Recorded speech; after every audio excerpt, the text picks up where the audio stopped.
Laymen's evangelical fellowship స్థాపకులు కీర్తిశేషులు ఎన్ దానియేల్ గారు 1963వ సంవత్సరం ఫిబ్రవరి మాసం 9వ తేదీన చేసిన ప్రసంగము లూకాసు వార్త 13వ అధ్యాయము 24వ వచనము.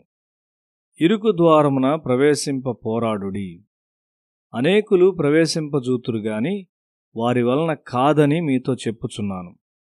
చాలా కష్టములున్నప్పటికీ ఇరుకు ద్వారమున ప్రవేశించుమని యేసు మనలను కోరుచున్నాడు. ఇరుకు మార్గములలో వెళ్ళుట ఒక చిన్న బిడ్డ స్వభావము. అది ఎల్లప్పుడూ కష్టమైన మార్గమును ఎంచుకొనును. అక్కడ 2 మార్గములున్నట్లయితే చిన్న బిడ్డ సులభమైన మార్గమును ఎంచుకొనదు.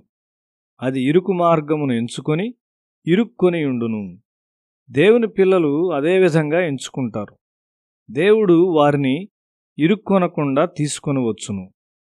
ఇరుకు మార్గము నిన్ను ఒక పరిపూర్ణమైన ఆత్మీయ స్థితిలోనికి నడిపిస్తుంది. మనమందరము ఇరుకు మార్గమున వెళ్తూ గట్టిగా ప్రయత్నించనంత వరకు ఏమీ సాధించలేము. ఇలాంటి చాలా సహవాసములు మొలకెత్తగలవు. ఎందుకనగా సువార్తలో శక్తి ఉన్నది. అయితే వారుగాని మనముగాని శాశ్వతముగా నిలిచియుండు సేవ చేయుట సాధ్యపడునా?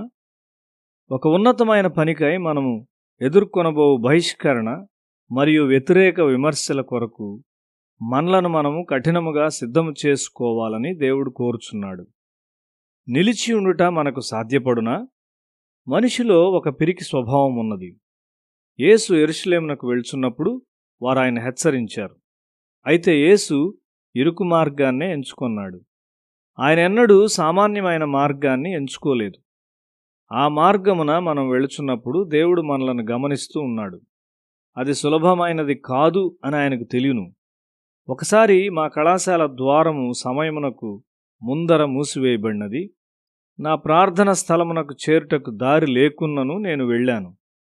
నీ స్వభావమంతా దేవుని వాక్యం యొక్క క్రమశిక్షణకు లోబడవలసి ఉన్నది.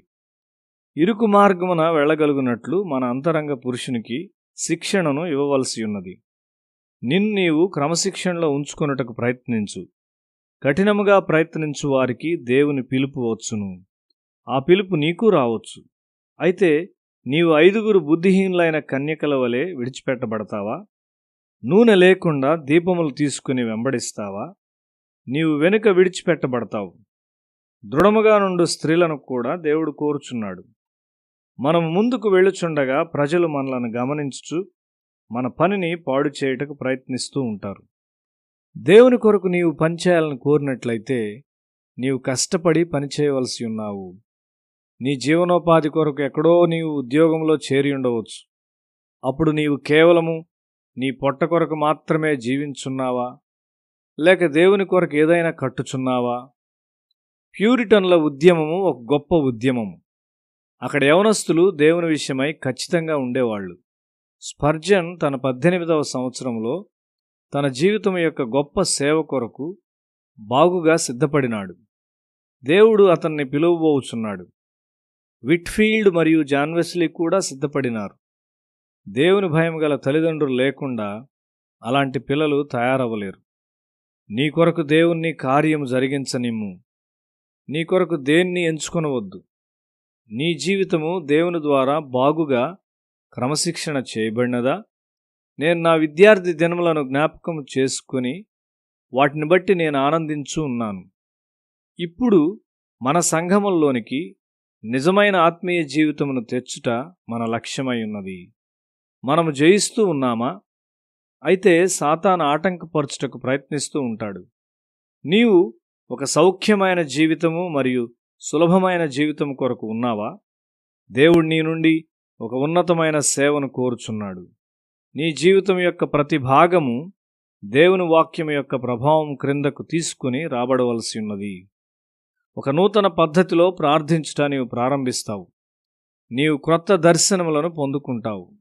నీ హృదయంలోని చాలా భాగము ఇంకా దున్నబడవలనని నీవు కనుగొంటావు. నీ హృదయంలోని కొన్ని భాగములు దేవుని ద్వారా ఇంకా తాకబడలేదు. నీ స్వభావమంతా దేవుని స్పర్శను పొందుకొనవలసి ఉన్నది. నీ నీతి మరియు పరిశుద్ధత ఆశించినంతగా లేదు. నీ త్యాగము తగినంతగా లేదు. సాతాన్ నిన్ను శరీరంలో పడద్రోయాలని కోరుచున్నాడు. దేవునికి ప్రయోజనకరముగా నడువుము.